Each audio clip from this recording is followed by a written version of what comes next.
Assalamualaikum warahmatullahi wabarakatuh. Alhamdulillahirabbil alamin wassalatu wassalamu ala asyrafil anbiya'i wal mursalin wa ala alihi washabihi ajmain amma ba'du. Langsung saja saya di sini akan membahas materi tentang membaca sebagai keterampilan dan kedua pemahaman bacaan. Sebelum saya lanjut ke materi, jangan saya memperkenalkan diri. Nama saya Al-Muhyi Syirat. Saya kuliah di STAI Universitas Batam, jurusan Hukum Ekonomi Syariah. Nah, langsung saja kita masuk ke materi yang pertama, yaitu 1. Membaca sebagai keterampilan. Keterampilan membaca itu dibedakan atas beberapa klasifikasi. Yang pertama membaca pemahaman, dan yang kedua membaca ekstensif, dan ketiga membaca cepat. Nah, maksud dari ketiga poin tersebut, yang pertama membaca pemahaman itu adalah suatu kegiatan membaca untuk menyerap informasi dari bacaan tersebut. Dan yang kedua membaca ekstensif. Membaca ekstensif yaitu membaca keseluruhan isi teks dalam waktu yang sesingkat-singkatnya guna untuk mendalami isi yang penting dalam bacaan tersebut. Dan yang ketiga yaitu membaca cepat. Membaca cepat adalah membaca secara cepat dengan waktu yang relatif singkat untuk mengetahui garis besar isi atau ide pokok. Nah, secara praktis pun keterampilan membaca dibedakan atas dua. Yang pertama membaca nyaring, dan yang kedua membaca dalam hati. Membaca nyaring itu maksudnya membaca seperti kita membaca pengumuman. Dan yang kedua membaca dalam hati yaitu membaca tanpa ada suara. Jenis bacaan ini adalah lebih menekankan terhadap pemahaman isi bacaan. Nah, sebagai suatu keterampilan berbahasa, membaca merupakan suatu hal yang harus dipenuhi oleh semua anggota komunitas yang membuka diri dalam cakrawala pemikiran positif referensial, pemikiran luas atau multidimensi, dan berpikiran ke depan demi kemajuan kualitas hidup dan kehidupan manusia. Keterampilan membaca mempengaruhi kebiasaan dan budaya membaca.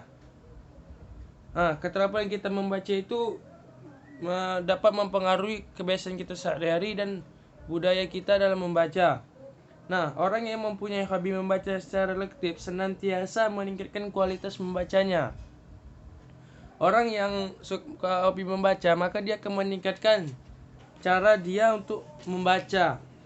Dalam diri seorang akan terbina tata baca yang baik dan benar serta situasional sesuai dengan keadaan di sekitarnya. Nah, langsung kita masuk ke materi yang kedua, yaitu pemahaman bacaan. Dalam perkembangan studi membaca, dikenal 3 pandangan terhadap proses membaca, yaitu yang pertama membaca sebagai proses pengenalan simbol bunyi yang tercetak. Sedangkan yang kedua membaca sebagai proses pengenalan simbol tulis yang tercetak dan diikuti pemahaman makna tersuratnya. Dan yang ketiga membaca tidak hanya merupakan pemahaman dan pengenalan simbol tercetak saja, tetapi membaca adalah proses pengolahan bahan tulis secara kritis dan kreatif untuk mendapatkan pemahaman dan manfaat yang menyeluruh. Olson 1982 ayat 11. Membaca adalah suatu proses untuk kita berpikir, menilai, memutuskan, mengimajinasikan, memberi alasan, dan memecahkan masalah. Yang disampaikan oleh Zinte tahun 1975 ayat 8. Hal ini senada dengan apa yang disampaikan oleh Oka tahun 1983 ayat 17 yang menyatakan bahwa membaca adalah proses pengolahan bacaan secara kritis dan kreatif yang dilakukan dengan tujuan memperoleh pemahaman yang bersifat menyeluruh tentang bacaan tersebut, memberikan penilaian terhadap keadaan, nilai, fungsi, dan dampak bacaan itu. Pengertian ini sesuai dengan kemampuan yang harus dimiliki seseorang agar mampu memahami bacaan. Namun pada kenyataannya, kegiatan membaca yang dilakukan sebagian orang tidak melibatkan proses berpikir.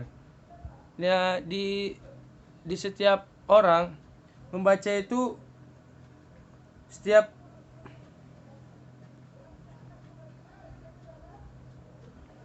kita membaca, kita itu tidak melibatkan proses kita untuk berpikir. Jadi hanya sekedar membaca saja.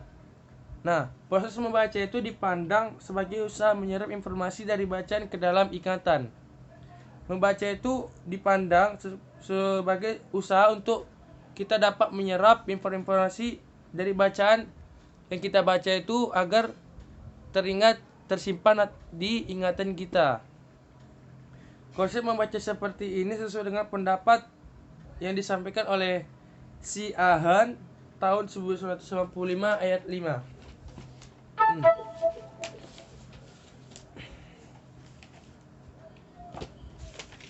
Berdasarkan proses yang dilakukan membaca, Al-Qaeda juga menyampaikan pendapatnya yang tahun 1995 ayat 58 sampai 59 menyatakan bahwa kemampuan memahami bacaan digolongkan ke dalam 3 jenjang. Jenjang pertama yaitu membaca secara harfiah. Membaca secara harfiah adalah membaca ketika seorang membaca yang hanya memahami suatu sebagaimana yang tertulis. Nah, maksudnya itu kita membaca dan memahami apa yang di bacaan tersebut dan yang tertulis tersebut. Nah, jenjang yang kedua yaitu membaca antar baris. Pada jenjang ini pembaca mampu menarik kesimpulan berdasarkan apa yang dibacanya. Terus jenjang ketiga ialah membaca lintas baris yang melibatkan kemampuan aplikasi dan evaluasi.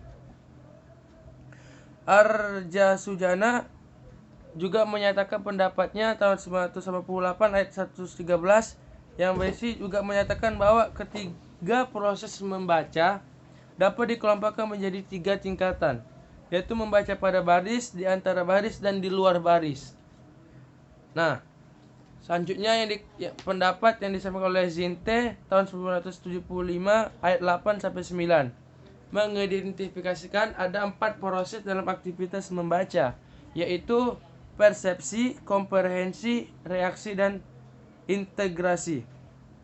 Nah, persepsi itu adalah kemampuan untuk melafalkan kata-kata sebagai unit yang bermakna.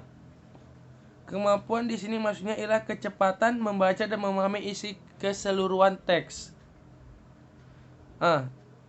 Tampu Bulan tahun 1997 ayat 7 menyampaikan juga komprehensi itu adalah kemampuan untuk membangun kata-kata menjadi ide-ide yang bermanfaat dari konteks yang dibaca. Reaksi dan integrasi menghendaki aksi dari apa yang diungkapkan pengarang dan mampu mengasimilasikan ide atau konsep dan yang dipaparkan ke dalam latar belakang pengalaman individu. Nah, masih banyak lagi pendapat-pendapat yang disampaikan, pendapat oleh para ahli, contohnya Acadia, Arja Sujana juga, dan masih banyak lagi yang lainnya. Nah, selanjutnya yaitu tentang pertanyaan pemahaman bacaan. Salah satu cara untuk mendorong siswa untuk membaca adalah dengan memberikan pertanyaan yang terdiri identifikasi, analisis, evaluasi, dan aplikasi bacaan. Belum DKK tahun 1971 ayat 49 sampai 50 juga mengemukakan pendapat ada 6 tingkatan pernyataan dalam pemahaman bacaan.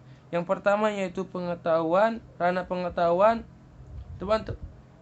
Pernyataan tersebut antara lain yang disampaikan oleh Blom DKK yaitu menguji ranah pengetahuan, pemahaman, penerapan, analisis, sintesis, dan evaluasi. Nah, adapun jenis-jenis pertanyaan yang menguji kita dalam ranah pengetahuan, pemahaman, aplikasi, analisis, dan sintesis, evaluasi. Contoh kata kerja dalam pernyataan. Yang pertama, jenis pertanyaan pengetahuan. Kata kerja dalam pertanyaan itu definisi Kan, tunjukkan, sebutkan, cocokkan, pilihlah, reduplicate, ucapkan. Nah, contohnya kita ambil salah satu yaitu sebutkan. Sebutkan 3 macam hewan herbivora. Nah, itu contoh dari pertanyaan tentang pengetahuan. Dan yang kedua, pemahaman. Pemahaman itu kata kerjanya itu jadikan, bedakan, jelaskan, jelaskan lebih lanjut, beri contoh, artikan, ungkapkan dengan kata-kata sendiri. Nah, kita ambilkan salah satu, jelaskan. Jelaskan manfaat dari kita meminum air putih. Nah, itu adalah contoh pertanyaan tentang pemahaman. Nah, aplikasi.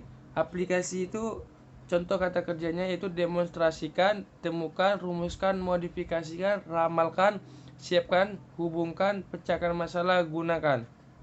Nah, kita ambil salah satu contohnya yaitu temukan. Temukan permasalahan yang terdapat di teks yang berada di atas. Nah, itu contoh dari aplikasi. Kita masuki pertanyaan kedua yaitu analisis. Analisis itu contoh kata kerja dalam pernyataannya, contoh kata-katanya yaitu temukan unsurnya, buat diagram, tunjukkan bagian, ilustrasikan, pisahkan. Nah, analisis itu maksudnya ilustrasikan. Kita ambil contoh ini ya. Ilustrasikan, pisahkan. Nah, kita akan mengambil contoh kata kerja yaitu buat diagram. Nah, buat diagram, contoh kalimatnya buat diagram pemasukan kas pada bulan ini.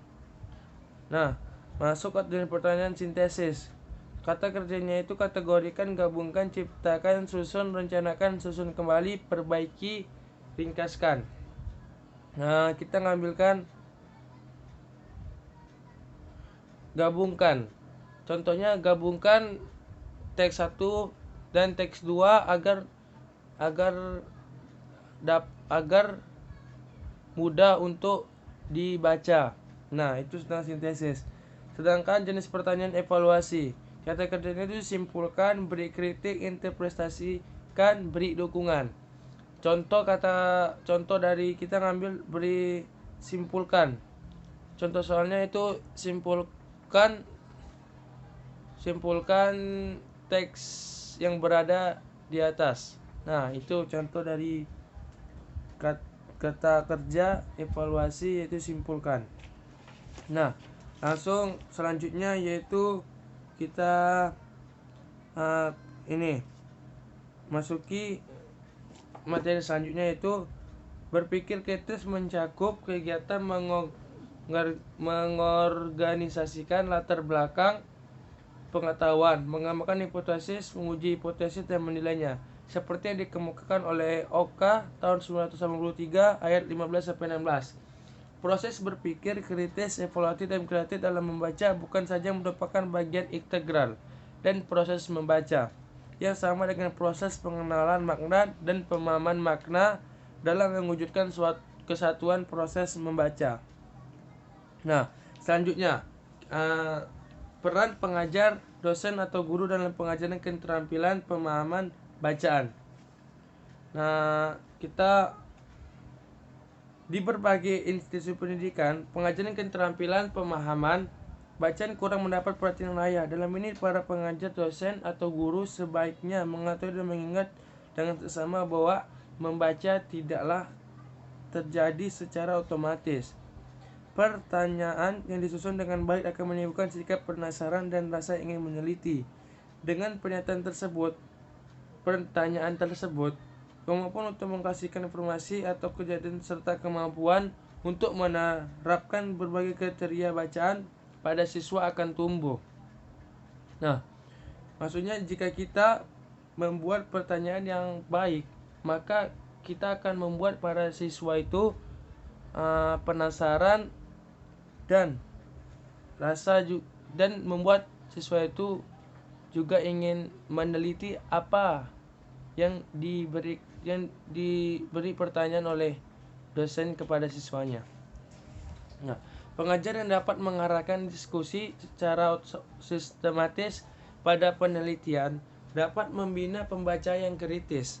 Dalam pengajaran keterampilan pembacaan, pengajar hanya berfungsi sebagai pendorong siswa untuk bernalar dan mencari pemahaman dengan mengajukan pertanyaan seperti, bagaimana pendapatmu?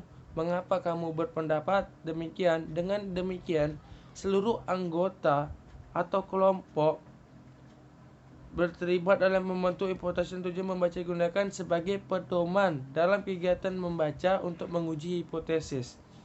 Pengajaran membaca modern menuntut beberapa hal, seperti kemampuan memahami secara komprehensif, menilai bacaan secara kritis dalam rangka menentukan kualitas intrinsik bacaan, dan kemampuan memanfaatkan bacaan serta kreatif untuk masalah kehidupan yang dikemukakan oleh Si Ahan tahun 1954 ayat 4. Nah, langsung kita lanjut ke materi selanjutnya, yaitu membaca dan aspek-aspek kemampuan pemahaman bacaan.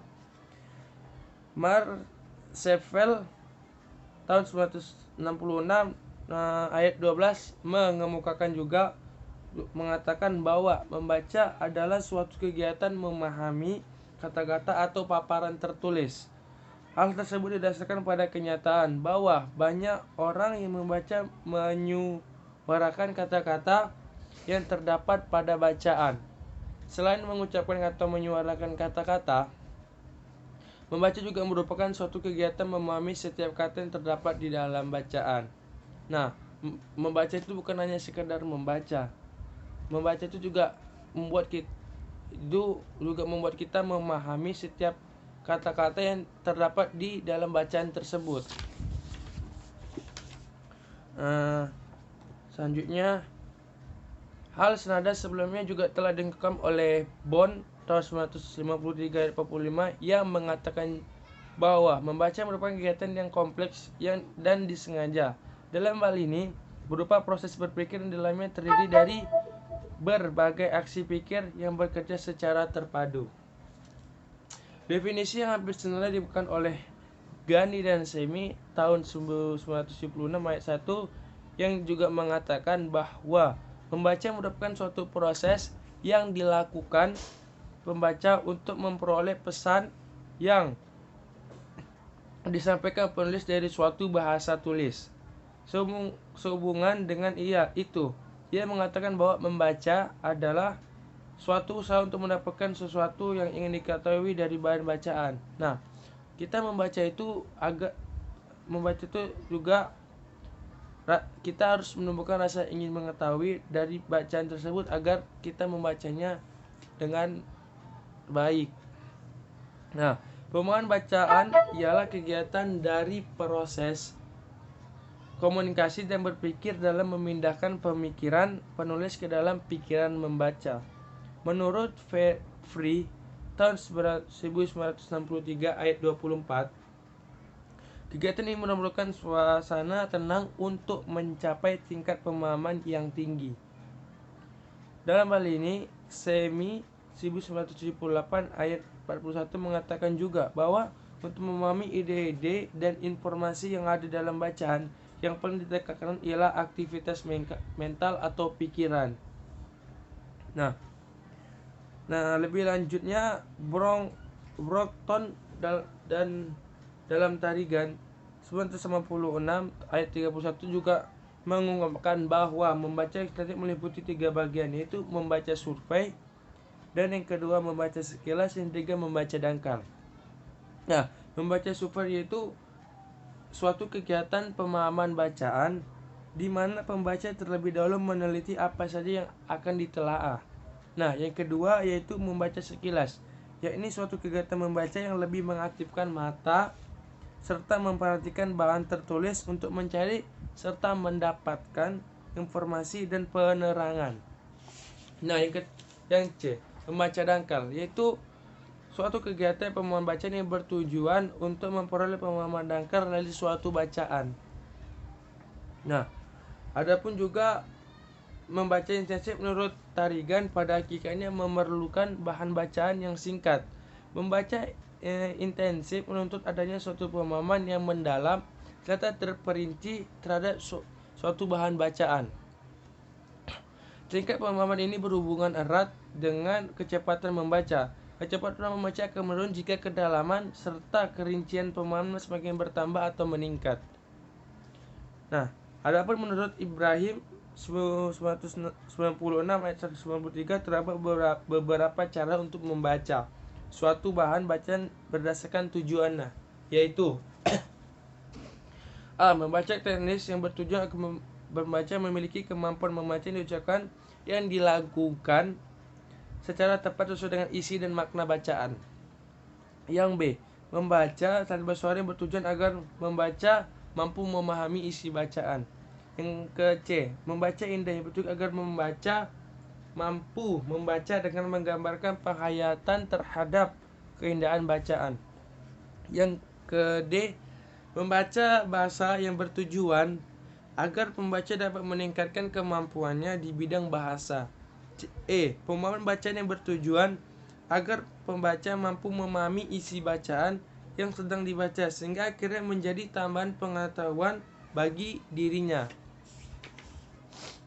Nah, penjelasan lebih lanjut dikemukakan juga oleh McWhorter tahun 1992 yang mengatakan bahwa pemahaman bacaan bukanlah suatu aktivitas rutin, di mana pembaca hanya membuka buku, membaca dan menutupnya. Pendekatan membaca seperti ini disebut dengan single step process. Membaca yang baik ialah membaca yang melibatkan berbagai macam keahlian yang dilakukan sebelum, selama, dan setelah membaca. Pada hakikatnya, pemahaman baca menurut Nordkaka tahun 1990 juga merupakan kegiatan membaca yang bertujuan agar pembaca dapat mengetahui dan memahami keseluruhan isi bacaan yang telah dibacanya. Nah, dari uraian di atas dapat disimpulkan bahwa membaca merupakan kegiatan yang sangat kompleks yang melibatkan beberapa keahlian. Kalian yang paling mendukung untuk menjadi pembaca yang baik di antaranya ialah memiliki ketajaman pikiran, pengetahuan kebahasaan, dalam hal ini penguasaan semantik, dan kemampuan menginterpretasikan bahan bacaan yang sesuai dengan pikiran penulis. Nah, ya kalau menurut saya kesimpulannya, jika kita rajin membaca, maka kita akan memiliki wawasan dan pengetahuan yang luas. Jika kita tidak suka membaca, maka wawasan dan pengetahuan itu tidak ada. Kita cuma hanya berjalan di tempat, tidak akan maju. Nah, sekian dari apa yang saya sampaikan. Mudah-mudahan apa yang saya sampaikan dapat bermanfaat. Apabila saya ada salah, saya mohon maaf. Wabillahi taufiq wal hidayah.